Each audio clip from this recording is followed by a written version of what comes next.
जय हिंद। स्वागत है आपका एक महत्वपूर्ण वीडियो में। फौज की कई सेवाएं आउटसोर्स करने पर विचार कर रही सरकार। आईएमए जैसे संस्थानों में ट्रेनिंग के लिए भी कॉन्ट्रैक्ट पर एक्सपर्ट्स लाने की तैयारी। भारतीय सेना इंडियन आर्मी ने अपने प्रशिक्षण संस्थानों ट्रेनिंग इंस्टीट्यूशंस में विभिन्न क्षेत्रों में विशेषज्ञता रखने वाले दिग्गजों को कॉन्ट्रैक्ट पर रखने का प्लान बनाया है। ये क्रॉस स्किलिंग, टेक्निकल ट्रेड और स्टैटिक यूनिट्स में सर्विसेज की आउटसोर्सिंग की योजना है। इंडियन एक्सप्रेस से बात करते हुए एक रक्षा अधिकारी ने बताया कि इस योजना को अगले 5 वर्षों में कई चरणों में लागू किया जाएगा। इसका मकसद सेना की बेसिक समस्याओं को कम करना है। अधिकारी के मुताबिक इस सुधार पर काम चल रहा है। सेना की सभी इकाइयों से योजना का विवरण तैयार करने और उसे सबमिट करने को कहा गया है। अभी भारतीय सेना में 12.8 लाख जवान हैं। ये संख्या कम है। कोरोना महामारी के कारण पिछले 2 साल से भर्ती नहीं हुई है। फिलहाल सेना में 1.25 लाख बलों की कमी है।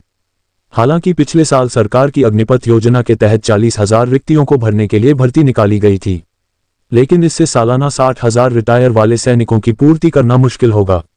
आईएमए में भी कॉन्ट्रैक्ट पर रखे जाएंगे एक्सपर्ट्स।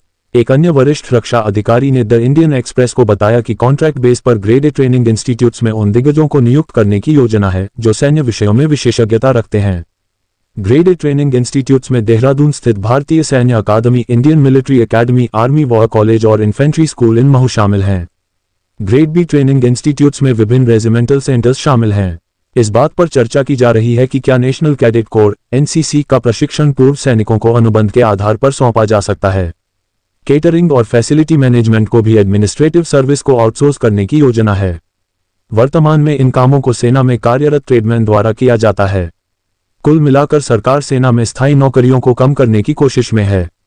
एक वरिष्ठ रक्षा अधिकारी ने बताया है कि हथियारों के ऑटोमेशन पर जोर देने से बंदूकों और टैंकों को चलाने वाले कर्मियों की आवश्यकता कम हो सकती है।